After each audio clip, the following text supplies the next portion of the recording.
Coba dibayangin, sebuah dunia di mana robot nggak cuma kerja buat kita, tapi juga bisa mikir kayak kita. Bisa bikin lagu, bisa nyutradarain film, bahkan bisa bikin keputusan hidup mati dalam sekejap. Kedengarannya keren banget kan? Kayak surga teknologi gitu. Tapi, di balik semua janji-janji manis itu, ada sisi gelapnya. Ada satu pertanyaan besar yang bikin para pemikir paling hebat di dunia ini jadi nggak bisa tidur. Nah, selamat datang di pembahasan kita tentang kecerdasan buatan, teknologi yang sekaligus hebat dan mengerikan. Pertanyaan ini bukan cuma buat seru-seruan loh. Ini adalah pertanyaan yang bakal nentuin masa depan kita semua. Di satu sisi, ada janji kemajuan yang luar biasa. Dunia tanpa penyakit, kerjaan yang berat-berat semua otomatis. Tapi di sisi lain, ada resiko yang, wah, belum pernah kita hadapi sebelumnya. Yuk, kita coba bedah bareng-bareng ya. Oke. Sebelum kita ngayal kejauhan soal masa depan yang super canggih atau malah ngebayangin kiamat gara-gara robot kayak di film-film, kita harus paham dulu nih, apa sih sebenarnya kecerdasan buatan itu? Intinya gini, AI itu kayak kita ngajarin mesin buat nggak cuma ngikutin resep, tapi juga bisa belajar masak sendiri. Mesin ini dikasih data yang banyak banget, terus dia belajar nemuin pola-pola tersembunyi di dalamnya, kayak nemuin bumbu rahasia gitu. Nah dari situ, dia bisa bikin keputusan atau nembak apa yang bakal terjadi selanjutnya. Dan sadar atau enggak, Anda itu sebenarnya udah pakai AI tiap hari. Waktu HP yang ngebuka kuncinya pakai wajah Anda, itu AI. Waktu nanya ke Siri atau Google Assistant soal cuaca, itu juga AI. Dan yang paling kerasa nih, setiap video yang muncul di rekomendasi YouTube atau TikTok Anda, itu AI yang mungkin kenal Anda lebih baik dari teman-teman Anda sendiri, karena dia tahu persis apa yang bikin Anda nonton terus. Nah, di sini penting buat dibedain. AI yang kita punya sekarang itu namanya AI lemah. Jangan salah ya, lemah di sini bukan berarti nggak jago. Dia itu jenius banget, tapi cuma di satu bidang. Kayak jago main catur, atau jago ngenalin suara. Tapi AI kuat, nah ini levelnya beda banget. Ini AI yang bisa mikir, belajar, dan berkreasi, kayak manusia di semua hal. Inilah yang jadi impian terbesar sekaligus ketakutan terbesar kita. Oke, sekarang kita lihat sisi positifnya dulu. Coba kita bayangin sejenak gimana AI bisa bikin dunia kita jadi lebih baik, lebih sehat, dan pastinya lebih kreatif buat kita semua. Dampaknya itu kerasa di mana-mana. Bener-bener ngubah segalanya. Mulai dari cara dokter ngediagnosis penyakit, sampai cara seniman bikin karya-karya hebat. Coba deh bayangin, ada AI yang bisa nge-scan jutaan hasil ronsen dan bisa nemuin tanda-tanda awal kanker yang mungkin nggak kelihatan sama mata dokter paling ahli sekalipun. Dan ini bukan cuma di film loh, teknologi ini udah beneran nyelamatin nyawa, sekarang ngasih waktu yang sangat berharga buat banyak keluarga. Terus di jalan raya, lagi ada revolusi diam-diam. Mobil otonom itu bukan cuma janjiin perjalanan yang lebih santai tanpa stres, tapi juga masa depan di mana kecelakaan lalu lintas yang tragis itu bisa jadi cerita masa lalu. Kota kita juga bisa jadi lebih bersih dan nggak macet.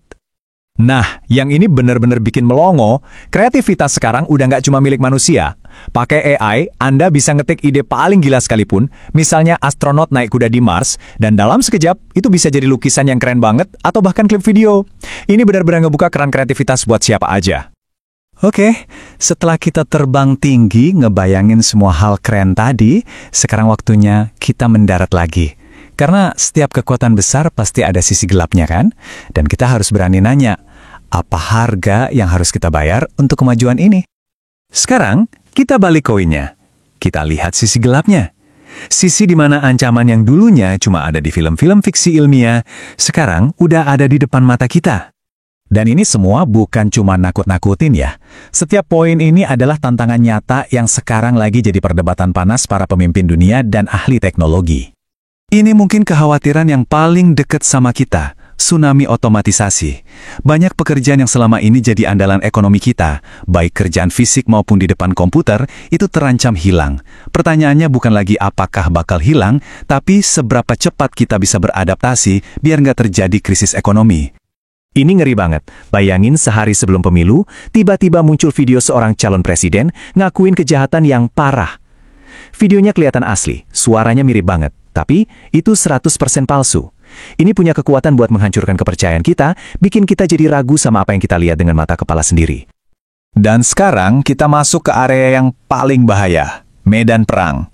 Bayangin segerombolan drone yang diprogram buat menyerang target, bikin keputusan tembak atau enggak tanpa perlu perintah manusia. Gimana kalau ada satu aja kesalahan di kodenya? Akibatnya bukan cuma fatal, tapi bisa memicu perang dunia.